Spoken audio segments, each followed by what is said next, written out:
We do start with some breaking news for you at noon. Firefighters put out a fire at a home under construction in West Fargo. It happened on the 2700 block of 1st Avenue East in West Fargo in the Rivers Bend subdivision. Fire officials say an insulation truck parked next to the home caught on fire after something malfunctioned in the vehicle, possibly the generator. Now, crews did manage to get the flames under control before the house caught on fire, but there is some minor damage to the outside of the home. The truck is considered a total loss. Hi, and thank you very much for joining us this Wednesday afternoon. I'm Kyle Bosch. Also new for you at noon, slick roads may be at least in part to blame for a crash that killed one person in West Fargo and sent another to the hospital. 3 vehicles were involved in the crash at 5th Street and Main Avenue in West Fargo, right in front of the McDonald's. It happened just before 8 this morning. West Fargo Police Chief Mike Wrighton says with warmer temperatures, the freeze-thaw cycle can make streets and highways deceptively slippery. It appears a white SUV was traveling eastbound on Main Avenue, slid sideways on the roadway, crossed the median, and was struck by 2 westbound vehicles. The female passenger in the SUV, 50 years old, from West Fargo, was killed. The male driver of the SUV was transported to a hospital with significant injuries. Accident reconstruction experts have been brought in to aid in the investigation. The names of the people involved in the crash have not been released yet. West Fargo police did have a busy morning with another crash. This one involved a taxi. It happened around 6:30 this morning at the intersection of 9th Street and 12th Avenue Northeast. Officers say a taxi driver, Malik Dutt, out of Fargo, failed to yield and was hit in the front end, causing severe damage to both vehicles.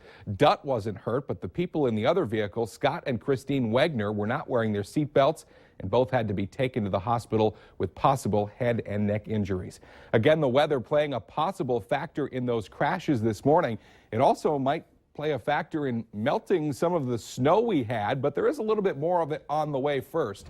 Let's check in with meteorologist Robert Hahn, who's got a first look at our Wednesday afternoon forecast. Yeah, we're certainly seeing some warmer conditions out there, but again, that freeze-thaw process will create some slick roads as we head through not only tonight, but over the next several nights as well. And in addition to that, a little bit more snow, not out of the question. Current temperature warmer than we've seen over the past couple of days, however, still on the cold side in some locations. 10 in Fergus Falls, 19 here in Fargo.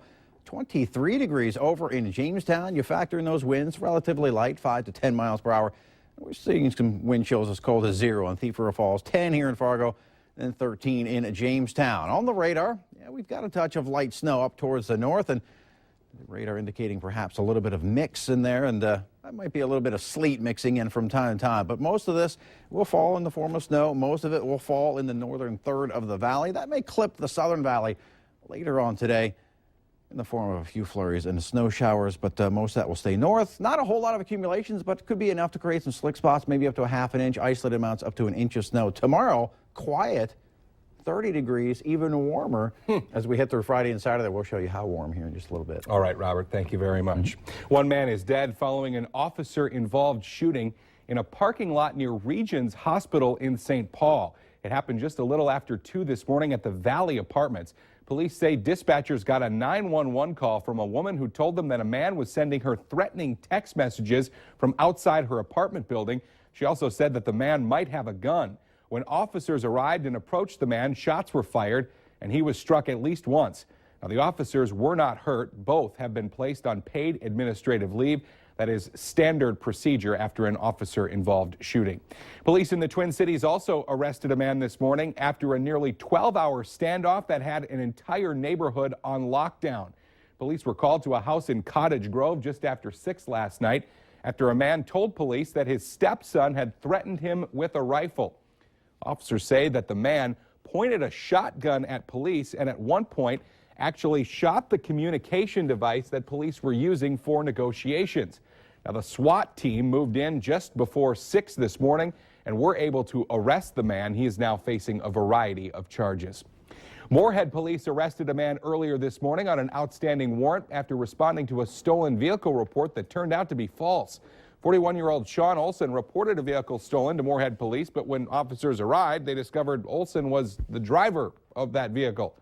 Police say the truck belonged to a friend of Olson's and it had been dropped off for a maintenance at a local auto shop. Olson's now in the Clay County Jail on an outstanding warrant of domestic assault and obstructing the legal process. The Fargo School District is set to spend more than $1 billion over the next 10 years.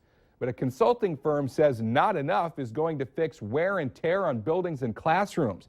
The firm told school board leaders last night that Fargo's budget for repairs should be at least $4 million a year.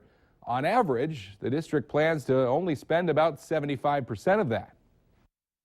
This time the board feels that spending $2.8 million or whatever it is per year is what we can afford at this point, and really is what's taking care of our needs right now. Fargo School Superintendent Jeff Schott says the district sits comfortably to cover the long-range facility plan, which does include annual maintenance at different schools each year. Well, a lot of people are certainly loving the cheap gas prices that we've had over the past few months, but that is due to a huge drop in oil prices, which is starting to bring uncertainty to North Dakota oil companies and even some businesses in Minnesota. The number of active oil rigs in North Dakota is down nearly 40 compared to this time last year. Now, an Alexandria, Minnesota company that builds heating equipment for oil wells says they're not being impacted yet, but they know they will be. Well, we think it'll affect us. We're just going to have to be more aggressive at maintaining our market share. Pretty much what the oil-producing countries are doing right now. They're becoming very aggressive. North Dakota House Majority Leader Al Carlson says the legislature is cautiously optimistic about the impact that the drop in oil prices will have on the state. He does say, however, that lawmakers will be re-evaluating their budgets based on what has happened. Well, remember, you can follow us anytime on your Facebook page by going to Valley News Live on Facebook and giving us a like. That'll get you the latest news, weather, and breaking news updates anytime on your feed.